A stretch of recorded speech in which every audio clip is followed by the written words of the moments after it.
Good evening, ladies. All right, I just want to make sure that everybody can hear me and see me. Good evening, ladies.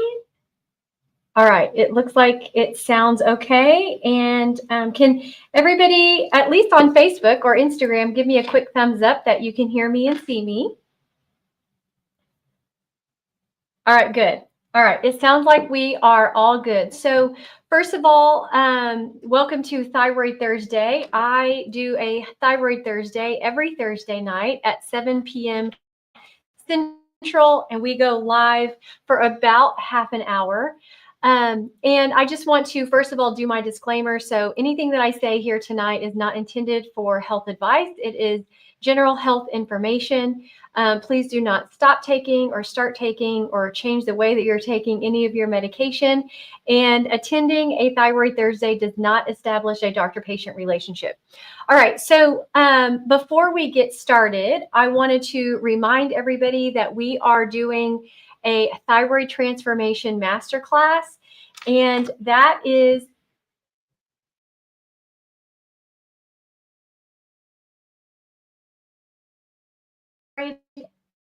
transformation masterclass. Now that is going to be starting June 2nd, and it goes through June 4th. So Monday, Tuesday, Wednesday, June 2nd, 3rd, and 4th. And we go live right again at 7 p.m. Central. And we go for 3 days for about an hour and a half, and we do a extreme deep dive on all things thyroid. Now, it could mean that you have low thyroid, or you have been diagnosed with hyperthyroid, or you've had Hashimoto's or Graves' disease or thyroid cancer. You may have a thyroid, you may not have a thyroid, but we're talking all things thyroid. And I think the most important thing to understand is that when you've been diagnosed with a thyroid condition, it doesn't mean that you still have to deal with all of these symptoms. And I think that most of us get lumped in once we have that disease process or that diagnosis or that label. Everything gets blamed on the thyroid, right? So like if you can't lose weight, they say, oh, well, it's because you have low thyroid, you're just going to have to deal with it. Or they'll tell you to eat less and exercise more, decrease your calories, increase your exercise. Or, you'll say, I'm tired, I have depression, anxiety, brain fog. And a lot of times they'll tell you, well, that's what you can expect. You've been diagnosed with low thyroid and it's just your age. So they kind of lump those two things together. But I think it's really important for you to know that it doesn't have to be that way. And your body is always trying to heal. It's always, your body was born to heal. And so when there's a symptom, it just means that there's an underlying imbalance that hasn't been resolved, and the body is trying to give you a hint that there's something going on and it needs a little help to overcome that imbalance. And we're going to go deep into the thyroid. We're going to talk about why you're still stuck, what's probably going on underneath the surface, and what is it that you need to do about it. So most ladies that attend the Thyroid Transformation Masterclass say that it was the turning point in their health. It's what really shifted everything for them and allowed them to get on the right track. And it truly changed their lives. So, come and join us. We have, in this group of ladies, we have over 100,000 ladies that will be watching. And so I just encourage you to sign up for the masterclass so that you get the reminders and everything, so that you don't lose track of time, and you can put the dates on your calendar. All right. Now, tonight, we're going to talk about something that is so important. It impacts probably most ladies who have been diagnosed with low thyroid. And it is something that rarely gets checked. There is not a lot of knowledge about this issue in traditional medicine, but it's one of those major underlying imbalances that we're all dealing with that keeps us stuck.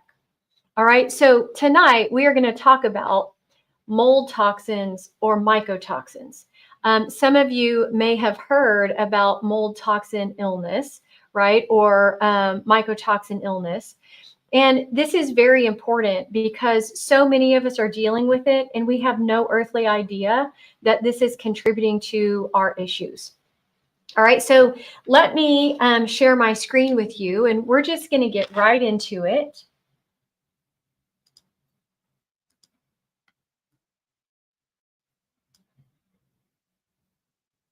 Okay.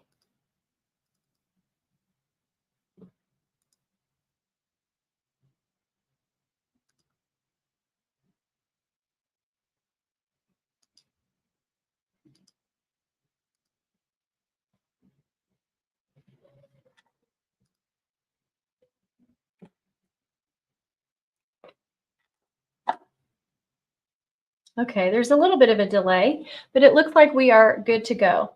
So let's talk about mycotoxins. So mycotoxins are a toxin. Essentially, let's talk about biotoxin, right? So you probably have heard, if you're on Instagram and Facebook a lot, you've probably heard about biotoxin illness. And biotoxins are toxins that come from living organisms. Now, mycotoxins specifically come from mold. And when I'm talking about mold, I'm talking about mold mostly that comes from water damage in buildings. So when drywall gets wet, it's going to start growing mold within 24 hours, and it spews off these toxins into the air.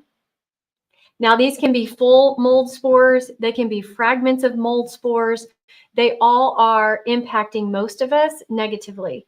And so, when these things go into the air and you breathe them in or you come into contact with them, essentially, for so many of us, we will have a genetic issue where we cannot clear these toxins out of the body and they keep circulating in your system.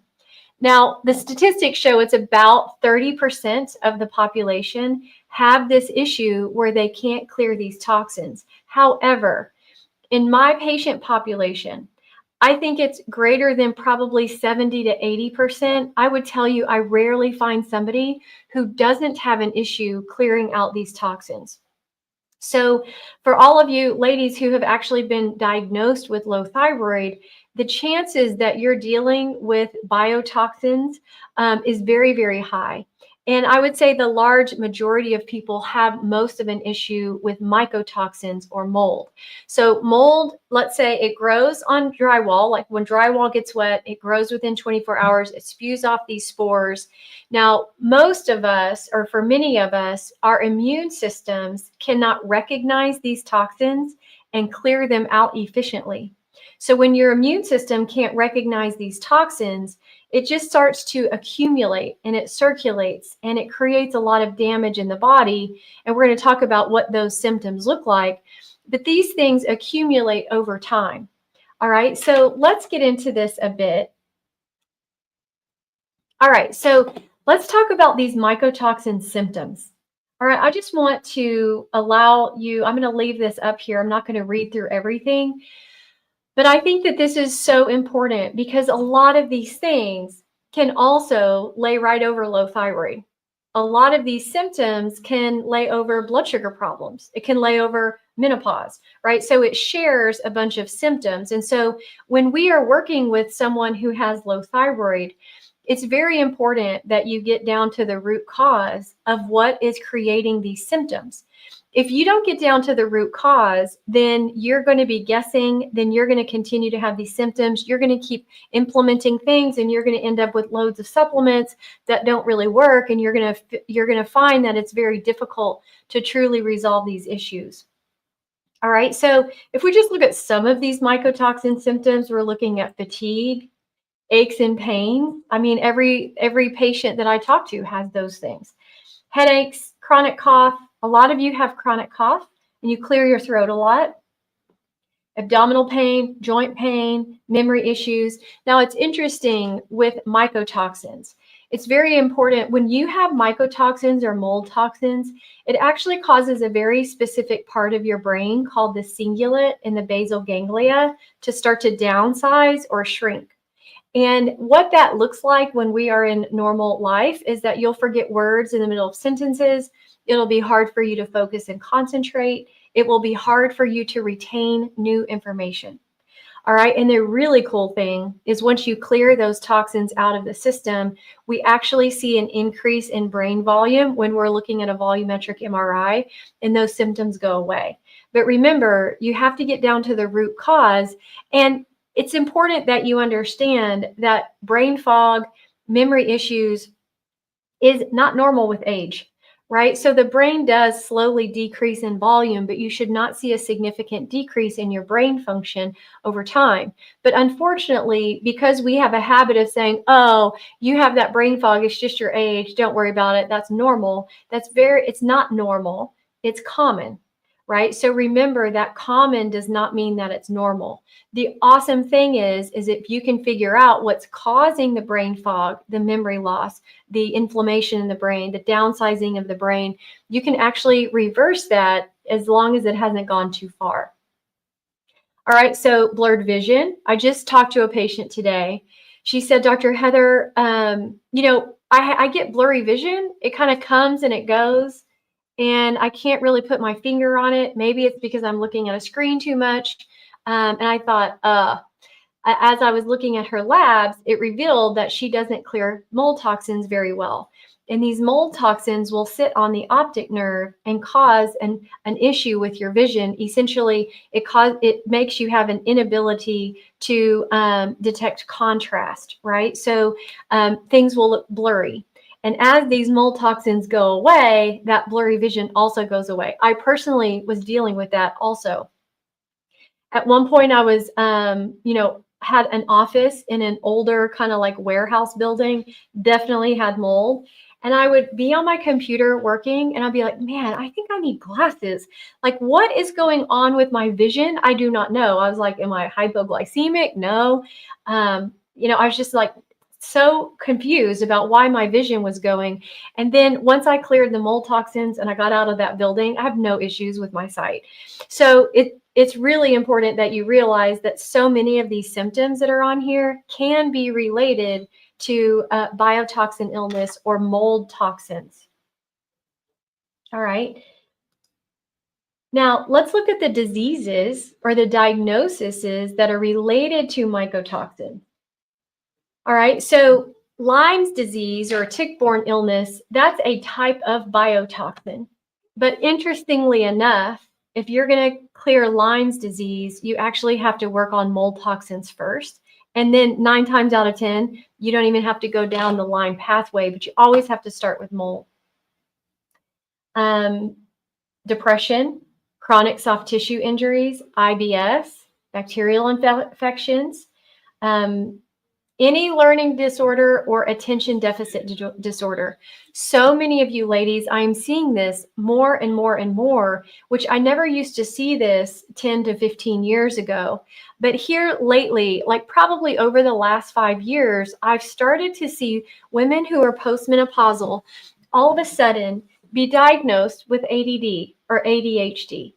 And I will tell you that that diagnosis is just a description of you not being able to focus and concentrate.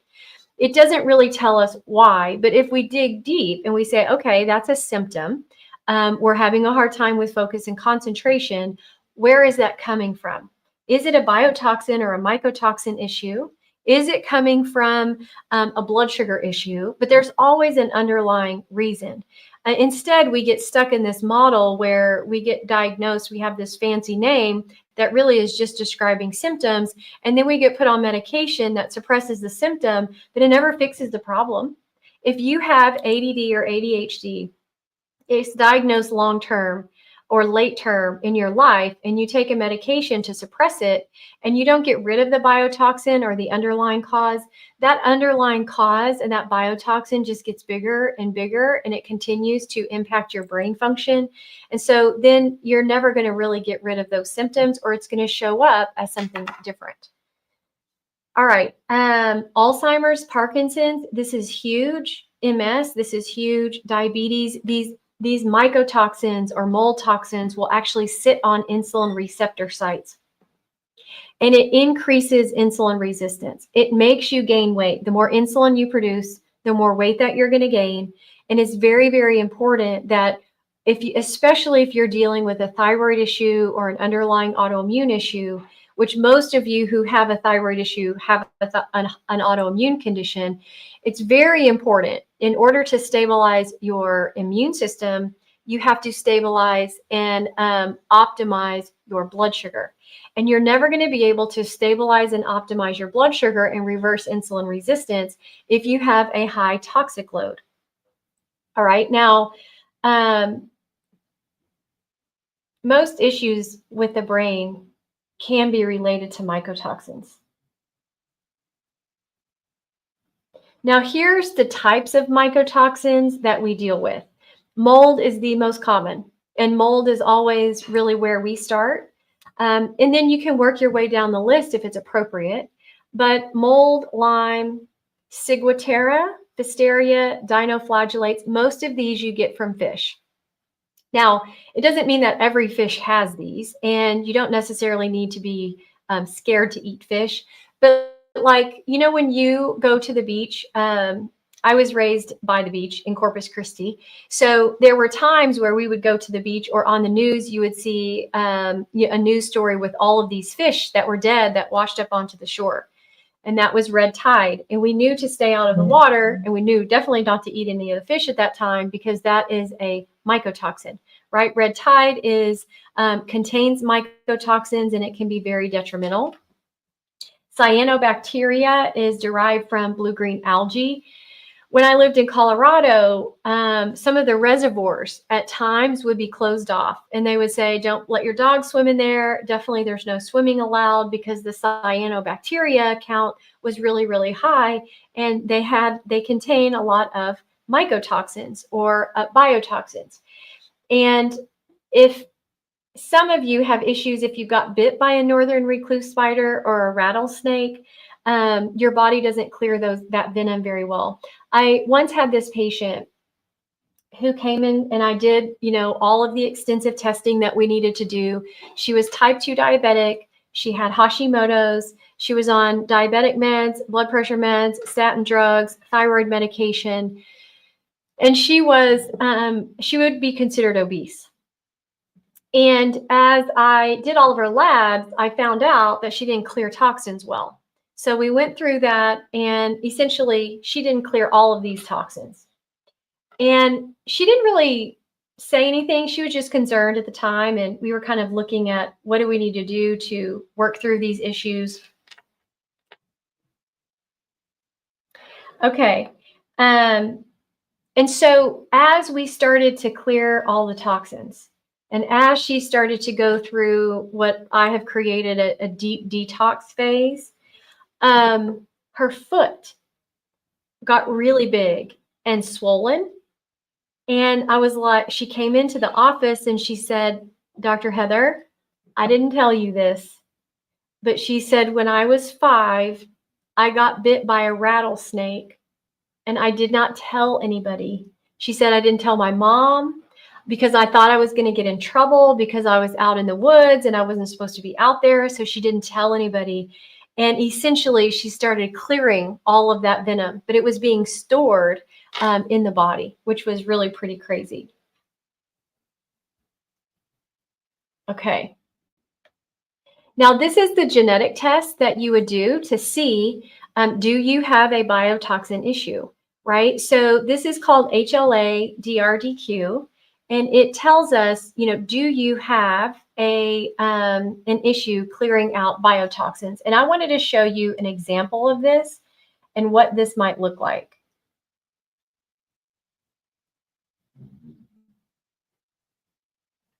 Let me just switch screens real quick.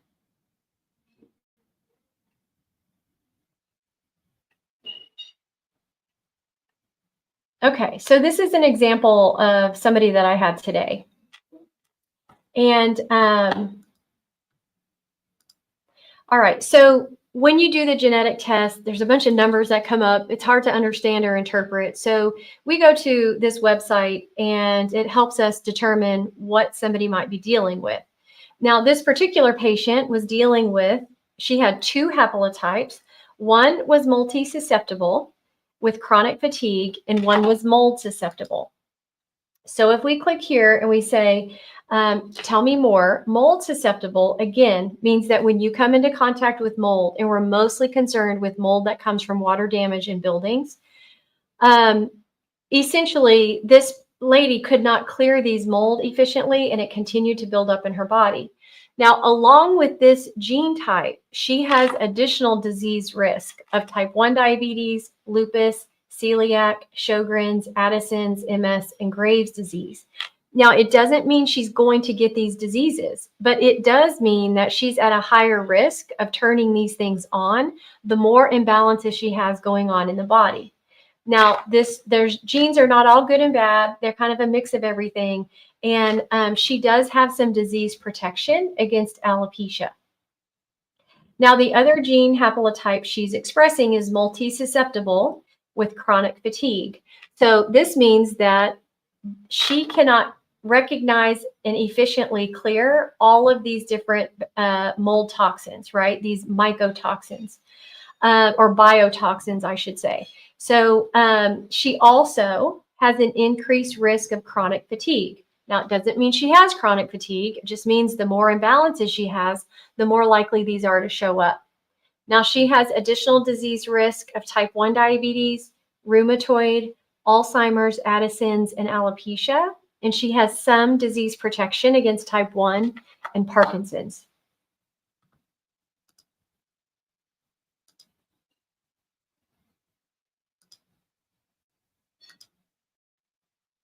Okay.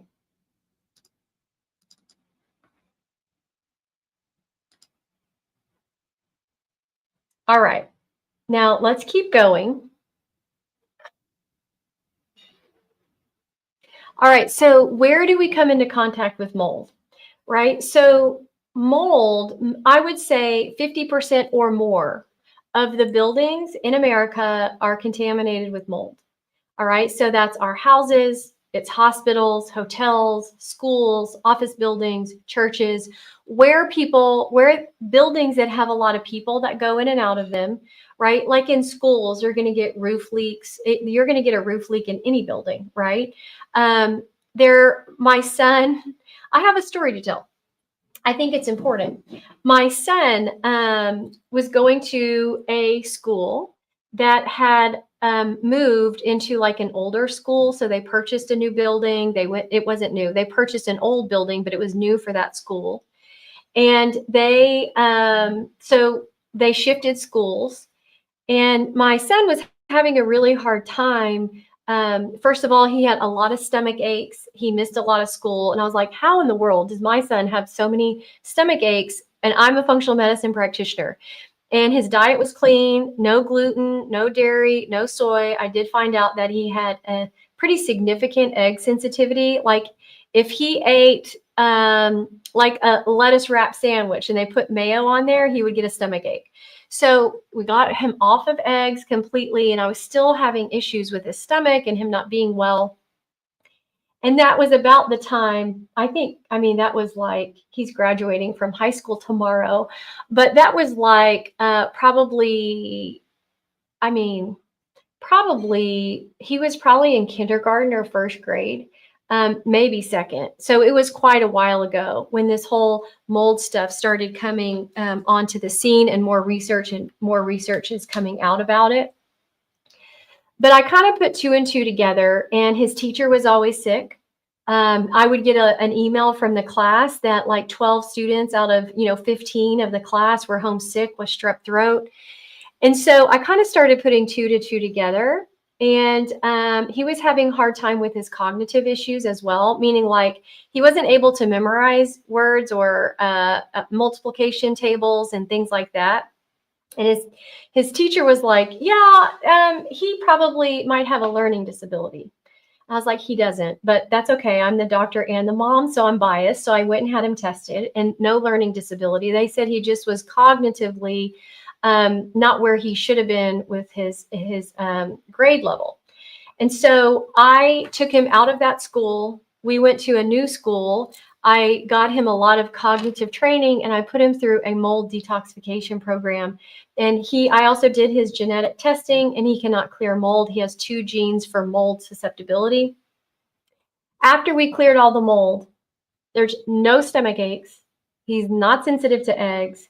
He doesn't get sick often. He is in honors and he had dual credit courses and a really smart kid, but he was really struggling because he was dealing with mold. And he just came home the other day and he said, Mom, as soon as I graduate, I need to do a mold cleanse. And I said, okay, a mold detox. I said, why? And he's like, it's raining and our school, they have buckets in the hallway to catch the water that's leaking in from the roof.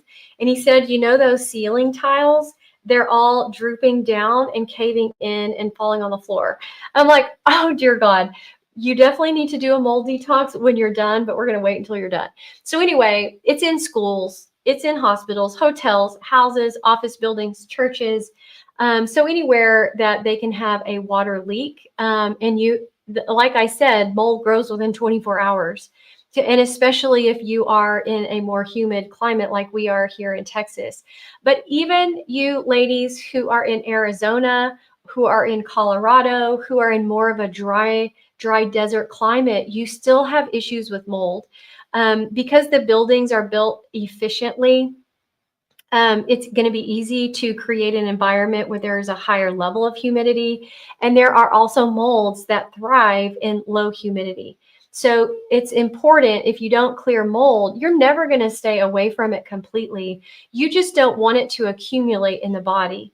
And so, unless you stay in a little cocoon, we have to just make sure that we every now and then clear these molds out as we are having issues. So what do you do? So first of all, you have to get out of the exposure, right? And you can test your house.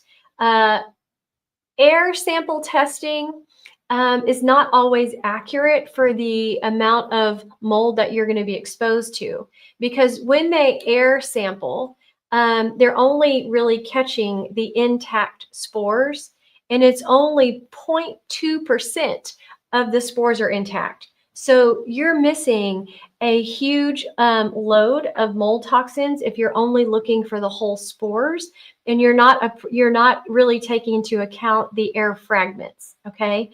Now, you cannot rely on smell. So you can't really smell mold. You can smell bacteria and you can smell fungi, but you really can't smell mold. All right. So just smelling it or looking to make sure it's not anywhere is not really good enough to know if you have a mold issue or not. We prefer a PCR test. So PCR is essentially a genetic test where it tests for the genetic sequencing of all the different negative or negatively impactful to human mold. All right. And a PCR test, essentially, it's a dust test. So they will give you like a little cloth, like a dust cloth, and you go and you collect dust from 10 different 10 different areas in your house, and you send it in, and they can really test to see what the toxic load or the mold load count is. And they base that on your area as well. So a PCR test is way better than just an air sample test because you're going to miss a lot of that load. All right, the next thing that you do is you have to make sure that all 3 phases of detoxification are open and functioning well, right? So the detoxification pathways, your body has to be able to take the toxin that's inside the cell and get it outside the cell. And then once it's outside the cell, it's got to go through the liver and the gallbladder for conjugation. And then it's got to go into the gut, and then that's when you eliminate it. So if you have issues with like constipation, diarrhea, you've had your gallbladder taken out, you have any of those symptoms, more than likely, I would say probably 100% of the time, our patients, we have to work on making sure all 3 phases of detoxification are open and functioning well before we ever start clearing mold. Now, if you've ever tried to do a mold cleanse, or you've ever tried to do a detox, or you've tried to clear heavy metals, and maybe even you've tried to clear parasites, and you feel terrible and you feel lousy, it's because your detoxification pathways aren't open and functioning as well as they should be. And a lot of times you'll be detoxing and you'll be releasing toxins into the system without you being able to clear them. And so then you reabsorb those toxins in a more toxic form. So it's very, very important that all three phases of detoxification are open and functioning well. Then you have to make sure that all the enzymes, cofactors, vitamins, minerals are adequate and efficient for detoxification, right? Like it takes glutathione, it takes vitamin C, it takes NAC, it takes all of these things for you to actually be able to detoxify. And if you're missing those things, really the detoxification slows down or it stops. And then we can work to clear out the mycotoxins. All right, so some people try to start at number 4 and they start clearing out mycotoxins, but they can't clear it out of the whole system and they end up feeling worse than ever. So you have to go through this phase in order to clear toxins appropriately and in the least disruptive way. All right. Now, I will get off my soapbox about these mycotoxins and mold toxins, but I think it makes a huge difference. And, when you've been through all of these things, right? When you've been through every doctor, you've gone to traditional doctors, you have gone to even functional doctors that don't really get as deep as we need to go to resolve these issues, it can be frustrating. But I want you to know that there's nothing wrong with you or broken. It just means if you still have symptoms that you haven't fully addressed all of the issues down to the root cause. And when you don't address them fully, then you're going to still have that symptom because it's your body's way of communicating with you that something is not right. Something is still there that you need to address. So all the things that you've tried, it doesn't necessarily mean it hasn't worked. It means that you just haven't fully resolved that underlying issue. So you got to keep moving forward and keep making healthy choices and keep going down that path and getting deeper and deeper so that you can really resolve these issues and you can have a great life where you are thriving, not just surviving. And it's, really sad to see that a lot of times in our society, when we're not thriving and we are just surviving and we are trying to live with and push through all these symptoms, we have kind of normalized that.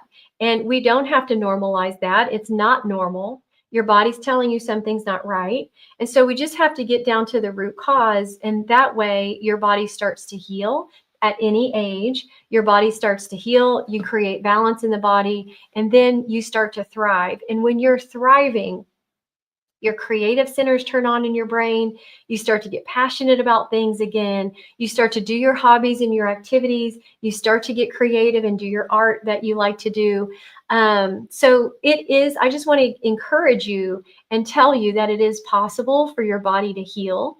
And we are going to be getting deep into all of this stuff in the Thyroid Transformation Masterclass. Again, that starts June 2nd. So we go June 2nd, 3rd, and 4th. We start at 7 p.m. Central, and we go for about an hour and a half each night. So make sure that you sign up for that. We'll be posting the link in the comment section, and invite all of your lady friends and family, and we're going to just have an amazing time. So I hope everybody enjoys the rest of your Thyroid Thursday, and I hope you have a great rest of your weekend, and we'll see you next week.